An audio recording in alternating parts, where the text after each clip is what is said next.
Pria ini memasuki kotanya para pejabat, bro. Melihatnya, dia pun merasa takjub dengan bangunan-bangunan di sana. Dan saat itu juga dia melihat si gadis cantik sedang berjalan bersama ayahnya. Melihatnya, ia kembali lagi. Dia cengar-cengir sendiri. Kenapa begitu, bro? Ya karena cinta. Hahaha. Lalu pandangan si abang terganggu dengan suara kuda-kuda yang sedang mengamuk. Entah kenapa kuda-kuda itu mengamuk sampai talinya lepas semua. Sehingga kuda-kuda itu pun berlari ketakutan tak tentu arah, bro. Akan tetapi ternyata kuda-kuda itu sedang berlari ke arahnya si gadis cantik.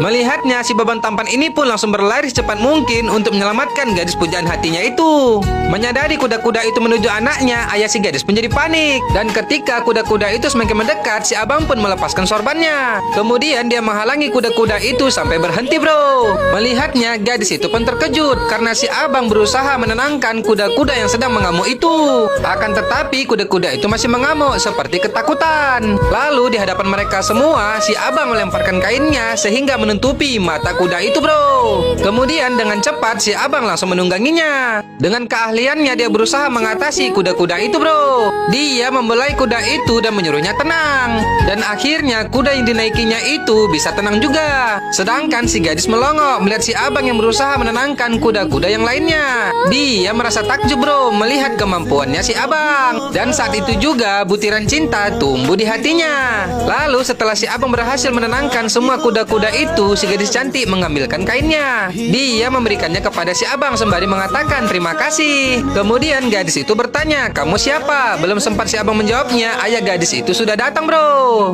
Lalu pendeta ini pun berterima kasih kepada si abang dan memujinya. Kemudian dia bertanya, kamu siapa? Sepertinya aku tak pernah melihatmu. Si abang pun memberitahukan namanya dan asal-usulnya, bro. Tetapi ketika mereka sedang mengobrol, gadis cantik ini terus menatapi si abang dengan senyuman. Kali ini matanya yang tidak berkedip melihat si abang, bro. Waduh, kepincut juga nih. Hahaha, gaskan bang, jangan kasih kendor. Ahai. Dengan cengar-cengir sendiri, gadis itu pun pergi. Hahaha. Lalu si Tejo bertanya, kenapa kau tak melihatnya? Tidak usah, dia akan melihatku, jawab si abang. Mendengarnya si Tejo kesal, dia melihatmu. Kau kira kau siapa? Kau hanya seorang petani, sedangkan dia seorang putri. Mendengarnya si abang hanya mengangguk saja, bro. Si Tejo melihat mereka lagi dan benar saja gadis itu melihat ke belakang. Dia jadi terkejut. Dia melongo melihat tebakan kembaranku itu sangat tepat. Hahaha. Lalu keesokan harinya, karena tak bisa menahan hasrat cintanya yang begitu besar, si abang mendatangi si gadis cantik ke kuilnya, bro. Namun sesampainya di sana yang ada hanya ayahnya yang sedang berdoa. Si abang pun bertanya apa itu. Sang pendeta yang melihatnya pun jadi tersenyum. Kemudian dia menjawab, binatang itu adalah unicorn, lambang kesucian